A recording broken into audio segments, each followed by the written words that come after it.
Despite the infamous difficulty of the first Teenage Mutant Ninja Turtles game, it was a bestseller, so it's only natural more would follow. Later that same year would see the arcade game be a big hit, along with the port on the Nintendo Entertainment System the following year in 1990, so let's open it up. This game came out in arcades deep into Turtle Mania with the live action movie on its way, but also made a slew of side-scrolling beat-em-ups, including Final Fight, Streets of Rage, Golden Axe, the list goes on and on. We're addressing both the arcade game and the NES port in this review, nothing to get irate about. I'll be using my favorite turtle, Raphael, for this playthrough, so let's get started. The first stage sees April's apartment being set on fire, which is a recurring threat in the series, including the first movie and the Mirage comic.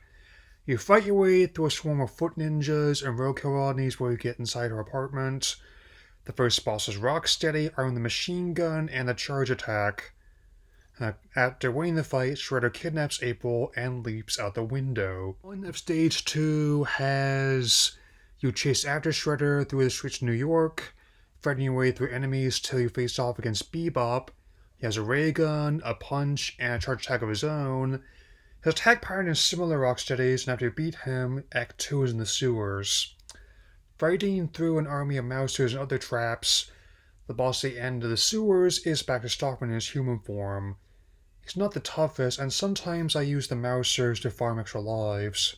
Stage 3 in the NES version adds another act unique to this version, the Frozen over Central Park.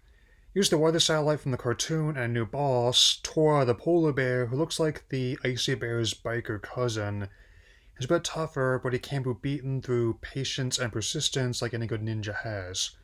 After you win, you thaw out the park by destroying the satellites. Both the arcade and NES versions have you fighting through a parking garage, though the boss is different in both ports. In the arcade you fight Bebop and Rocksteady again, and you can replay a bit from the cartoon when they crash into each other. In the NES version, you fight Baxter in his fly form. You end up rescuing April, and she gives a turtle who untied her or got the highest score multiplayer a kiss before the next stage. Stage 4 has 2 acts on the highway. The first one is walking, the other is fighting small helicopters on rocket skateboards. Now that April is safe, next up is rescuing Splinter. Stage 5 is a secret factory, fighting a whole slew of robots and other obstacles. To rescue Splinter, you have to beat the stage's boss, Lieutenant Grant, or the Stone Warriors. He has raw strength and a flamethrower. After you win, Splinter thanks you for rescuing him. Stage 6 is another stage unique to the NES version, the Ninja Dojo. It's full of traps and magic paper tigers, and the boss is the mechanized menace, Shogun. I previously mentioned this, but I absolutely love the music Hozo Nakamura made for this game.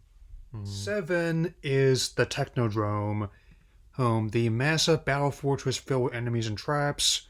Whether it's on arcades or on NES, the theme to the stage is an absolute banger. The boss is General Trag, armed with a rocket launcher and brute strength punches. After beating him, he collapses into a pile of rubble. Second to last boss is Krang, whose android body has massive kicks, rocket punches, and lasers fired on top of his head. He's fittingly tough for the penultimate boss, though his attack pattern can be learned to beat him. As the android's body explodes, the brain inside declares, "I'm invincible."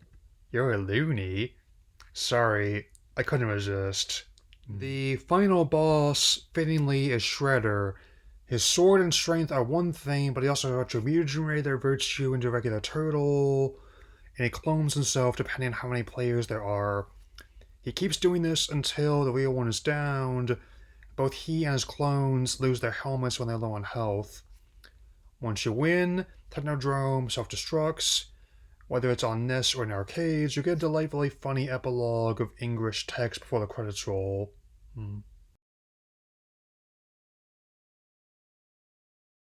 The game also marks one of several collaborations with Pizza Hut, which even brought back for Shredder's Revenge. In fact, it's one of the first instances of product placement in a game, though both the Famicom version and the Carbone Collection ports lack it. Just as well, time to start wrapping things up. The game was naturally another big hit in arcades, with other brawlers featuring everyone from The Simpsons to X-Men following. The NES port is also stable among many fans, along with Zelda and Super Mario Bros. 3, it's one of my all-time favorite games on the console. It's one I never pass up a chance to revisit, and it paved the way for future games in arcades and on consoles I will be addressing in the future. That will be all for now, and I'll see you all again soon. Take care, dudes.